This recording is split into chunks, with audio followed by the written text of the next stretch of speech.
ജനങ്ങളെ അടപടലം വെറുപ്പിച്ച മറ്റൊരു കേരള ഭരണം ഇതിനു മുൻപ് കണ്ടിട്ടില്ല. മുഖ്യമന്ത്രിയുടെ ശിങ്കിടികൾക്ക് എത്ര കോടി വേണമെങ്കിലും ഖജനാവിൽ നിന്ന് കട്ടുതിന്നാൻ ഇത്രയേറെ സ്വാതന്ത്ര്യം ലഭിച്ച കാലം മുമ്പുണ്ടായിട്ടില്ലെന്ന് മുൻ ഇടതുപക്ഷ സഹയാത്രികൻ ജി ശക്തിധരൻ.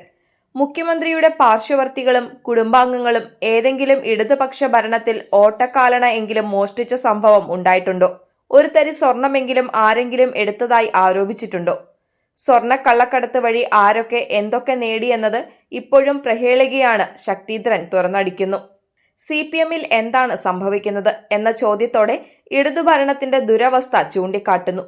മാധ്യമങ്ങൾ അതീവ ജാഗ്രതയോടെ ഉറ്റുനോക്കുകയാണ്. CPM ശിഥിലമാകുകയാണോ? പാർട്ടി ദ്രവിച്ചു തുടങ്ങിയെന്നത് ഏറെക്കുറെ വ്യക്തമാണ്. ജനങ്ങളെ അടപടലം വെറുപ്പിച്ച മറ്റൊരു കേരള ഭരണം ഇതിനു മുൻപ് കണ്ടിട്ടില്ല. പക്ഷെ പുതിയ ഭരണത്തിന്റെ മാറ്റം ജനങ്ങളിൽ എപ്പോൾ എത്തും എന്നതിൽ വ്യക്തതയില്ല. മാറാം, മാറാതിരിക്കാം. മാനവികത എന്ന വികാരം തൊട്ടു തീണ്ടിയിട്ടില്ലാത്ത അക്ഷരാർത്ഥത്തിൽ മാടമ്പി ഭരണമാണ് 10 വർഷം കേരളം സഹിച്ചത്. ഈ ഭരണം ഇടിവെട്ടി തകർന്നാൽ അത്രയും നല്ലതെന്ന് ജനങ്ങൾ വിളിച്ചു പറഞ്ഞു പോകുന്ന അവസ്ഥയാണ്. മാധ്യമങ്ങളും നീതിപീഠങ്ങളും നിലനിന്നതുകൊണ്ട് മാത്രമാണ് ജനാധിപത്യം 10 വർഷം അതിജീവിച്ചതെന്നതിൽ രണ്ടഭിപ്രായത്തിന് ഇടമില്ല. പക്ഷേ ഈ പാർട്ടിക്ക് ജന്മസിദ്ധമായ ചില കഴിവുകളുണ്ട്. അതിന്റെ പച്ചയിലാണ് ഈ മുന്നണി പിടിച്ചു നിൽക്കുന്നത്. ആ മികവിന്റെ പാരമ്യത്തിലാണ് ഇടതുപക്ഷം ആവേശം കൊള്ളുന്നത്. ആ തന്ത്രങ്ങൾ കോൺഗ്രസിന് പരിചിതമല്ല. അവരെ കാണാൻ ഒരു സിനിമാ നടനും വരാനില്ല. ലക്ഷക്കണക്കിന് വ്യാപാരികളും കച്ചവടക്കാരുമായി കഴിഞ്ഞ 2 ദശാബ്ദമായി ഇടതുപക്ഷം സൃഷ്ടിച്ചിരിക്കുന്ന ഹൃദയബന്ധം അന്യൂനമാണ്. കോൺഗ്രസിന്റെ കള്ളക്കളികളും സംശയദൃഷ്ടിയോടെയാണ് ജനങ്ങൾ വീക്ഷിക്കുന്നതെന്നതും നിസ്സാര കാര്യമല്ല. മനുഷ്യസ്നേഹമുള്ള മറ്റൊരു മുഖ്യമന്ത്രിയാണ് ഈ കാലയളവിൽ ഭരണത്തിലുണ്ടായിരുന്നതെങ്കിൽ ഇതാകുമായിരുന്നില്ല ജനങ്ങളുടെ അവസ്ഥ. മുഖ്യമന്ത്രിയുടെ ശിങ്കിടികൾക്ക് എത്ര കോടി വേണമെങ്കിലും ഖജനാവിൽ നിന്ന് കട്ടുതിന്നാൻ ഇത്രയേറെ സ്വാതന്ത്ര്യം ലഭിച്ച കാലം മുമ്പുണ്ടായിട്ടില്ല. മുഖ്യമന്ത്രിയുടെ പാർശ്വവർത്തികളും കുടുംബാംഗങ്ങളും ഏതെങ്കിലും ഇടതുപക്ഷ ഭരണത്തിൽ ഓട്ടക്കാലണയെങ്കിലും മോഷ്ടിച്ച സംഭവം ഉണ്ടായിട്ടുണ്ടോ?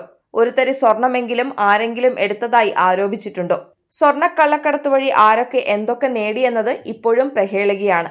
ലോകത്തെ ഏതൊക്കെ രാജ്യങ്ങളിൽ മുഖ്യമന്ത്രിക്കും കുടുംബാംഗങ്ങൾക്കും എത്ര നിക്ഷേപങ്ങളുണ്ട്?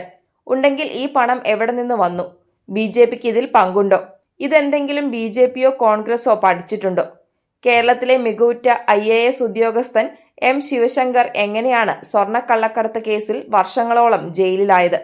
മുഖ്യമന്ത്രിയുടെ പ്രിൻസിപ്പൽ ചീഫ് സെക്രട്ടറി പദവിയിലുള്ള ഈ ഉദ്യോഗസ്ഥനെക്കുറിച്ച് എന്തുകൊണ്ടാണ് മുഖ്യമന്ത്രി വർഷങ്ങളായി മൗനം ദീക്ഷിക്കുന്നത്? ഭയമാണോ മുഖ്യമന്ത്രിക്ക്?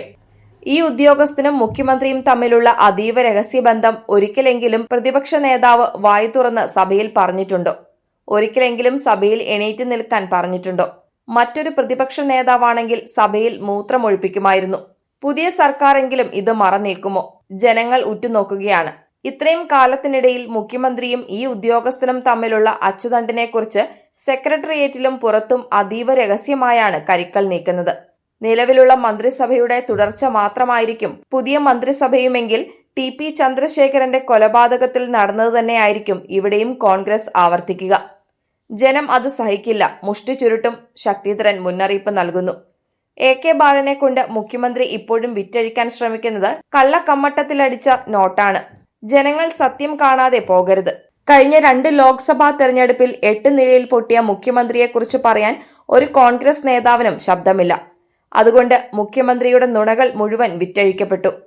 പാർട്ടി ഒന്നാകെ മുഖ്യമന്ത്രിയെ പച്ചയ്ക്ക് തള്ളിപ്പറയുകയാണ് എന്നതാണ് സത്യം. അത് സൗകര്യപൂർവ്വം മറച്ചു പിടിക്കുകയാണ് മാധ്യമങ്ങൾ. മാറാടിന്റെ പഴയ 1ഉം 2ഉം പുളിച്ച കഥയ്ക്ക് ഇപ്പോൾ എന്താണ് പ്രസക്തി?